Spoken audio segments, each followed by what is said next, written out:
en 2014, l'exécutif nigérien a eu l'idée d'acquérir des avions au profit de l'armée de l'air du Niger.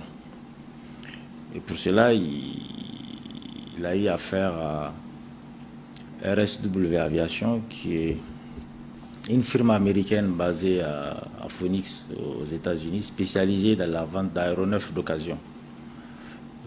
Donc suite à cela, un contrat de 2 avions Tucano Short 1 a été arrêté entre l'État du Niger et la firme américaine RSW Aviation pour l'acquisition de ces 2 avions pour un montant de 30 millions de dollars US. Et il faut rappeler que ces avions ont été acquis par RSW Aviation auprès de l'armée de l'air britannique. Et ces avions étaient au nombre de 22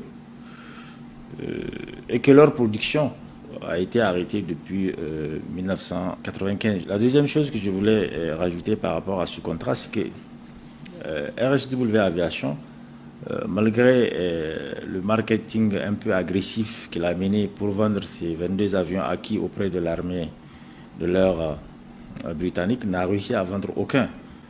C'est seulement au Niger qu'il a voulu, qu'il est arrivé à signer ce contrat pour l'acquisition de ces 2 avions.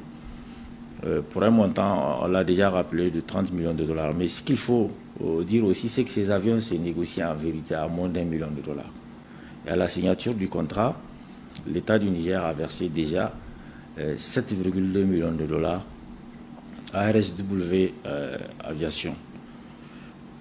Maintenant, quand le nouveau régime est venu, bien sûr, avec le recul, l'état-major général défense, certainement, et le nouveau président Bazoum est guidé sans doute par ses conseillers, et aussi par le coût de ces appareils, le coût assez prohibitif de ces appareils, donc a fait marche arrière, il faut le dire. Donc ils ont procédé tout simplement à l'annulation du contrat de 30 millions de dollars pour l'acquisition de ces avions Tucano, dont je rappelle que ces avions en vérité se vendaient à moins d'1 million de dollars sur le marché.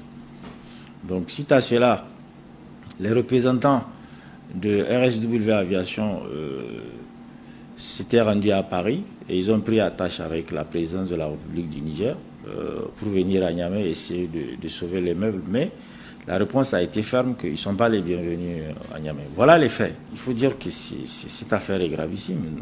Je crois que déjà le Niger a perdu 7,2 millions de dollars, ce qui au taux actuel fait à peu près 4 milliards de francs CFA. Et c'est inadmissible.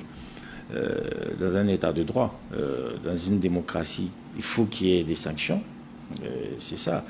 Il faut rappeler au nouveau président de la République les engagements qu'il a pris vis-à-vis du peuple nigérien le jour de son investiture, le 2 avril. Donc je pense qu'il est temps pour Bazoum d'accorder les paroles aux actes. Et ça, sur ce dossier, comme tant d'autres d'ailleurs, les Nigériens l'attendent pour voir véritablement quelle sera la conduite qu'il va tenir. Et pour cela, je pense qu'il a besoin de s'élever au-dessus de sa fonction, c'est-à-dire être capable d'enfiler ses avis de président de la République et être capable de défendre l'intérêt général. Et cela demande de faire des choix très clairs et de les assumer. C'est une immense responsabilité, un lourd défi. On verra bien avec l'avenir s'il sera relevé ce défi.